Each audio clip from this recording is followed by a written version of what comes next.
crew installs the fins from a 6-foot-long gondola hanging off the side of the building. Okay. We doing? All right. You gotta be kidding me. It's basically the size of a bathtub, swinging from 2 sets of 650-foot-long cables tied to the tower. Show me the safety, please. It's so precarious that I'm going to be tied to a separate cable in case the main cable fails. Okay, thing is on. This goes up. That's in the case of dying. 1 beaner, 2 beaner, 3 Forster, chin strap, pants. I mean, there's really nothing else you need. Just gonna hang some glass to my boy Jay. 600 feet in the air. Right, man? Give me some skin. Buddy? We're gonna be great. Yeah, here we go. The gondola travels at just 0.2 miles per hour. Here I come. Moving along, just moving along. So it'll take me more than a half hour to reach the top. Oh my God. This gondola looks like it was built by the Unabomber. Sometimes I don't really feel like I give you exactly what's going on for me right now, so I want to give you just a little taste of what I'm seeing. There is a fantastic view of Singapore. There is Jay, my chatty friend. And there is not a good situation. All right, we're almost near the top, and you can tell because the building is beginning to bend back on itself and get closer to me. Right there, check it out, we're about 80 feet from the top of the building, and you can see, if you look up, you can actually see the missing glass panel. And as I approach the top of the skyscraper, they're prepping the glass. There she is. Oh, the wind is really moving up here. That looks safe. Hey, fellas! How are you? How are you? Okay. Nice weather, huh?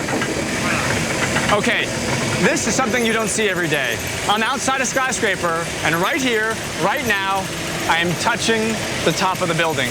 We are on top of the skyscraper. All right, who's ready to install some fins? Each fin is a custom-built pane of solid glass. I've got the line. Hang on. Both. On a calm day, they are extremely difficult to manage. The wind is blowing this thing out. Give me a hand. But on a day with even a light wind, the task is almost impossible. Hang on. He's going to pull you right outside of the basket. Hang on. Give me some help. But I'm not kidding. Every time you get like a little gust of wind, I can feel my feet getting cold a little bit. There she is, slowing down. It's basically like a big double laminated glass sail. And if the wind catches it, it moves. Okay, let it come down a little bit more. The fin can swing up to 20 feet while attached to the tower crane. Coming this way? Okay. Watch out. Someone help you. Someone help him. That's just too dangerous for the final installation. So the team has to transfer it to a more precise chain block mid-air. Whoa. Hold that side, please. All right. So this is it. What we're doing right now is essentially taking the load from the crane and transferring it to that chain block. Are we in? Okay, I think we're set. This is another one of these moments in my life where I say to myself as an architect, did you really need the fins? Did you have to have fins? Building would have been fine, you know? Okay, gondola down? Yep. The fins are designed to clip into each other at the bottom. Any day now, Jay. But here, at the very top connection on the highest fin, Oh boy, this is gonna be a nasty one. it gets locked to the building with bolts. Okay, Jay. Okay. 4 bolts. Give me your thoughts. 1, 2, 3, 4. Are we good? Okay. Are we good? Come here. Bring it in. I need some. Come on. Give me it, babe. I need some. There it is. Okay. That's right. Whew. 4 bolts, locked in, lined up. We, Jay, are done. Can we go home? Home. That much he understands. Let's get out of here. Up next, building one of the longest and highest cantilevers in the world, jutting out more than 200 feet over nothing. Oh my God. That's enormous.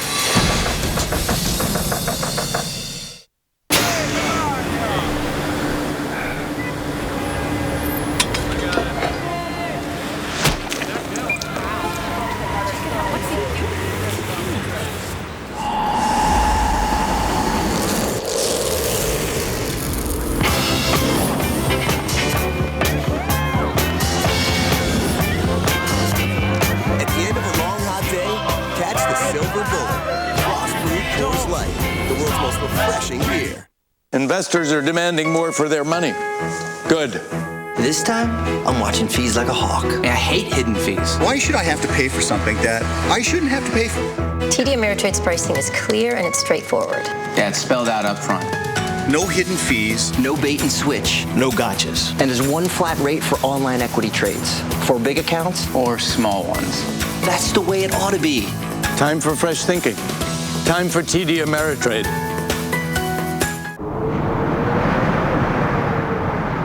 It balances you. It fills you with energy. And it gives you what you're looking for to live a more natural life in a convenient 2-bar pack. This is Nature Valley. Delicious granola bars made with 100% natural ingredients. Nature Valley, 100% natural, 100% delicious. Urban legend. Webster's defines it as a story based on hearsay and circulated as true. The Mythbusters define it as Recipe for disaster. every weekday, Jamie and Adam put some of the best-known urban legends to the test. I like breaking things. But separating fact from fiction can be quite messy. That was fun!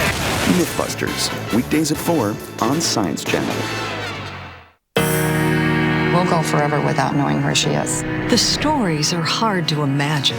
She just took so much away from me. The evidence is hard to ignore. I did not commit that crime. I had nothing whatsoever to do with it. And every case He said there was a real sense of power that came through his body, doing evil things. is hard to forget. On the Case with Paul Azan. All new season premieres Sunday, April 18th at 10, only on Investigation Discovery, America's leading investigation network.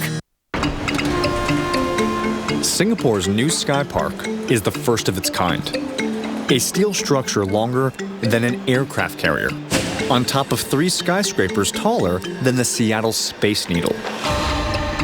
And on the northern end, the architect took this innovation one step further, creating the longest cantilevered observation deck in the world. It's the biggest and heaviest section of the Sky Park, and it hangs out 200 feet over thin air.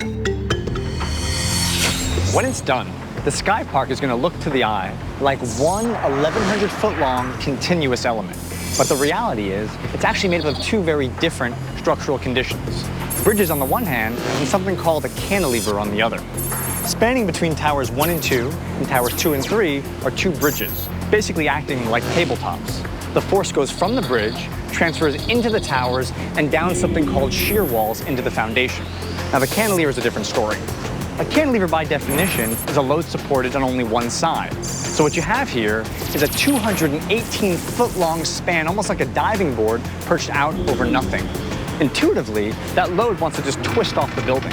So to keep it down, they've put not 1, but 2 700-ton backspans holding down the cantilever. The 2 backspans weigh as much as a fully loaded freight train, but that weight is critical to balancing out the cantilever, which will jut out longer than a 747 from the end of Tower 3. There are 860 tons of structural steel that make up the 218-foot-long enormous cantilever. It is so big that they actually assemble the entire unit here on the ground before sending it all the way up there. The cantilever is just too big to be raised in one single lift. Instead, it's divided into 6 segments. Once they're 650 feet in the air, crews will have just 1 shot to fit them together. So before the segments can be lifted, they're assembled on the ground to be sure that each connection will fit perfectly. So these pieces behind me represent the very final pieces of the cantilever to be assembled here on the ground. So once we get this and this bolted onto that massive cantilever, the lifts can begin. So the crane's now setting the shackles up. We're going to go on top of the piece to connect it.